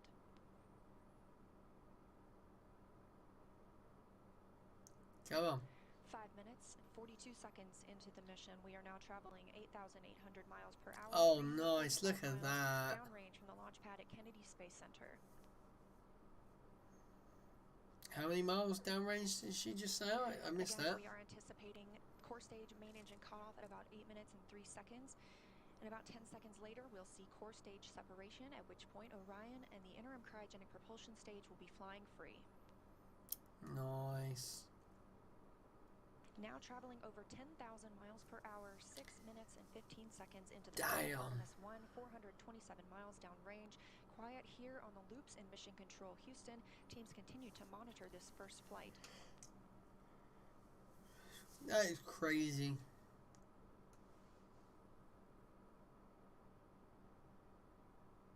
Come on. About a minute and a half now until that core stage main engine cutoff time. Our 4 core stage engines continue to fire at maximum thrust. So this is why I can't wait for Super Heavy. I think with SpaceX, we're really like spoil for like views. Coming up on 7 minutes since launch today, now traveling over 12,800 miles per hour, 563 miles downrange. Again, still quiet here in Mission Control, Houston. Yeah, I think definitely we've been very spoiled for views. I understand. As we prepare for main engine cutoff, the 4 RS-25 engines are beginning to throttle down. Yeah, I understand why NASA probably don't do it. It's like showing it to the public is probably the least of their concerns. But I think, it would have been so cool 30 seconds now until if we can get some onboard footage. All 4 engines continue to throttle down.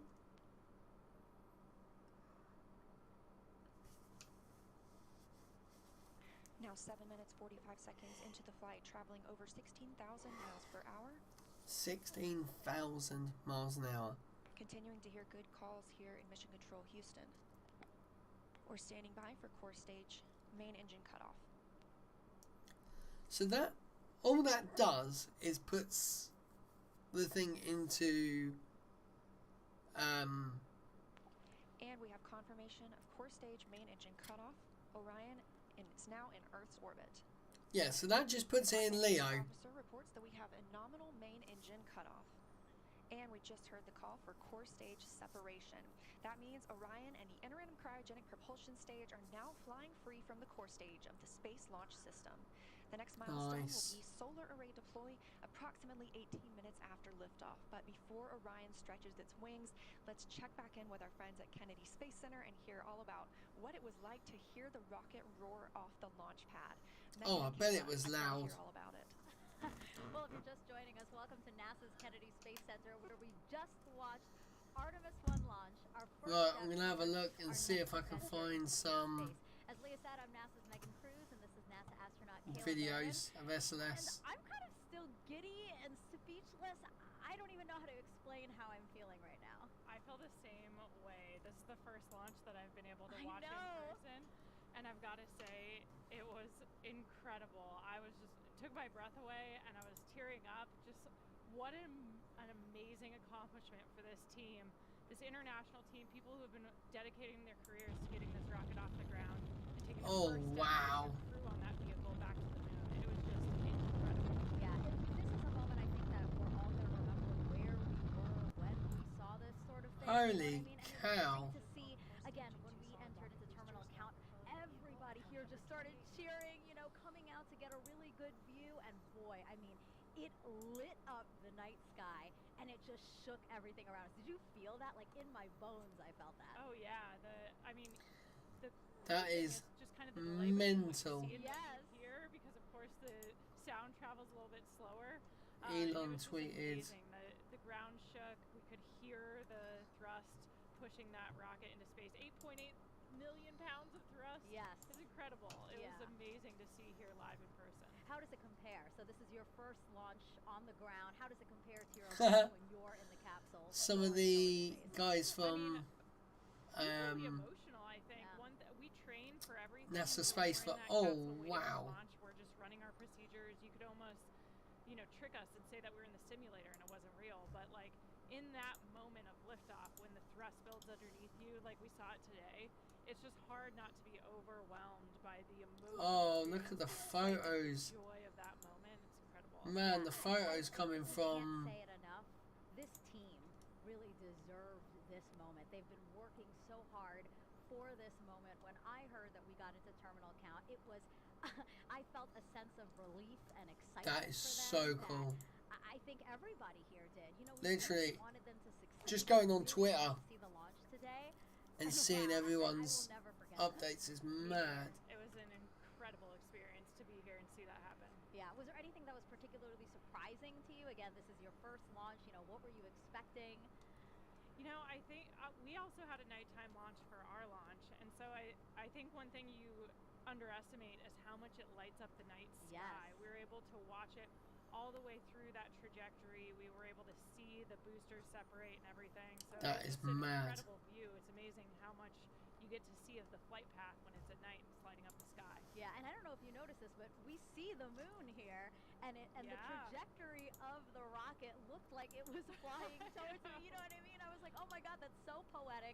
It's so beautiful. I'm so glad we launched today. Yeah, Wow. it's been amazing.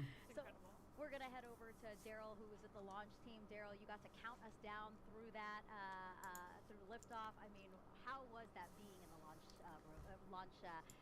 control center with them? Well, Megan, it was something else. I got to tell you, you're looking live inside the firing room where Charlie Nice. is about to address her team after a whole lot of hard work and preparation to get to this moment. Let's stand by and listen to her now.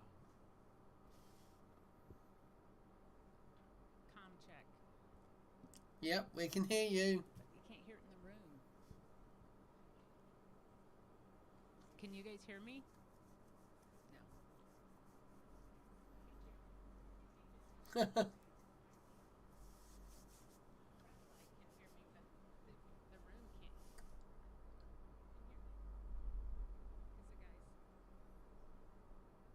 We can hear you. No, we can't hear you.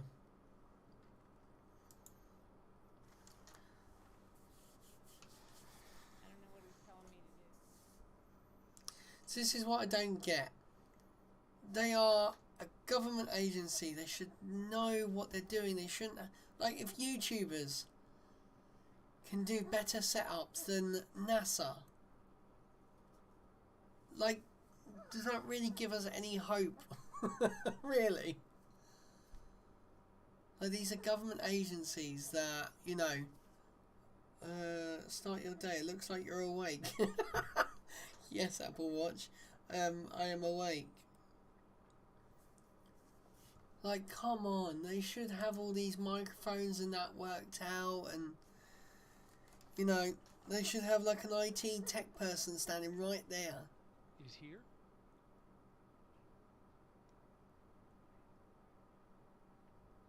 Can you guys hear me? Oh, there we go. Is he ready for me?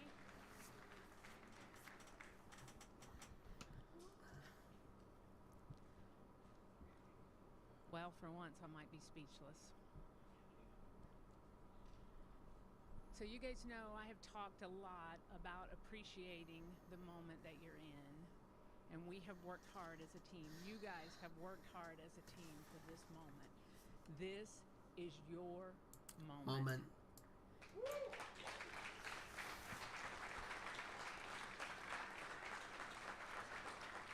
Nice.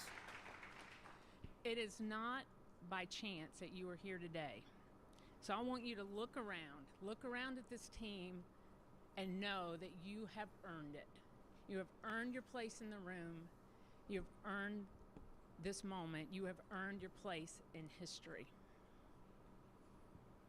You were part of a first. Doesn't come along very often. Once in a career, maybe. Right. But Toby, we a are Premiere all Pro part is of just going to something pop up a incredibly sec. special. The first launch of Artemis.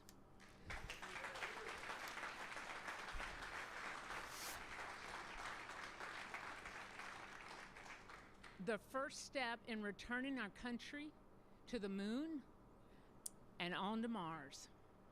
Woo! Go Mars. What you have done today will typical. inspire generations to come. It's going to pop open in this one. So thank you. Thank you for your resilience. You know, I said at the pre-test briefing, Come on, move out of the way. The harder the climb, the better the view. We showed Move the out the Space way. Coast tonight. What a beautiful view it is. Come on. So congratulations. There you go.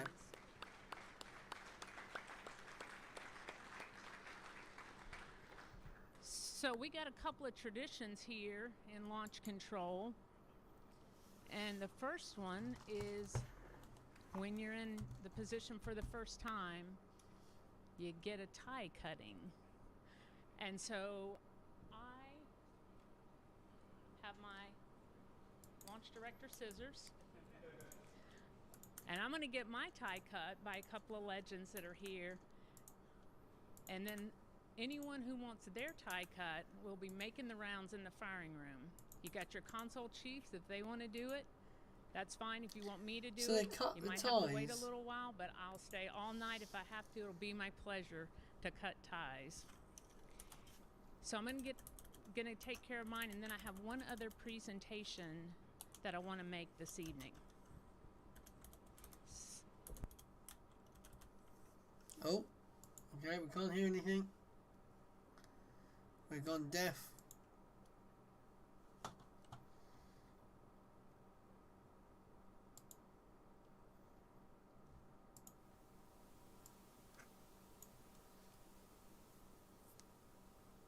Can't hear anything.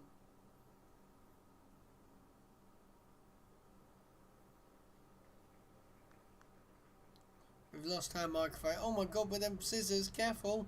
Go on, This Tom. is Charlie Blackwell Thompson, Artemis 1 launch director. She just got her tie cut. That is a tradition here at NASA. We just got to hear her talk to the team, and one thing that really stuck out to me that she said is that they've really earned their place in history. We're coming up on solar array deploy. Let's go on to Leah. Thanks, Megan. And yes, we're here in Mission Control Houston, still monitoring the Artemis 1 mission and the first flight of Orion atop the Space Launch System. So far, we saw successful liftoff at 1:47 a.m. Eastern Time, all the way through separation from the core stage. We now have Orion and the interim cryogenic propulsion stage flying free. And we just heard that we have initiated solar array deploy. Nice. So we are turning our focus to that. The spacecraft was running on battery power, but stretching these wings will allow it to stop relying on those batteries and significantly extend the time it can stay in space. So solar array deploy takes about 12 minutes. We have 4 solar arrays that we need to deploy and latch. These will provide power to the spacecraft on its journey to distant retrograde orbit and all the way back to Earth. Damn. Once these are properly configured, again, Orion will no longer need to rely solely on battery power. And we expect this to be done about 30 minutes after liftoff. Right now, we're 19 minutes since liftoff today. Orion is now traveling 17,175 miles per hour. Dang, that's crazy. We're continuing to hear good calls here in Mission Control Houston from the flight controllers monitoring the mission. A little bit about these solar arrays as we wait. Again, we heard the call that the deploy has been initiated. We'll hear a little bit more about that once they start to unfold. These 4 solar arrays generate 11 kilowatts of power, which is enough electricity to power 2 3-bedroom houses, and they have a wingspan of 63 feet. Just one of these 6.5 by 6.5 foot panels. Right, has, guys. I am going to call that quits, as it's now just going to be a animation. I'm going to get up, dressed, ready for the day. Yeah, so thank you very much, guys, for watching. Don't forget to hit that like button, subscribe, and, you know, hit the notification bell. It really helps. So thank you very much, guys, and we'll see you guys later. I'm Lee. Fly safe, land safer.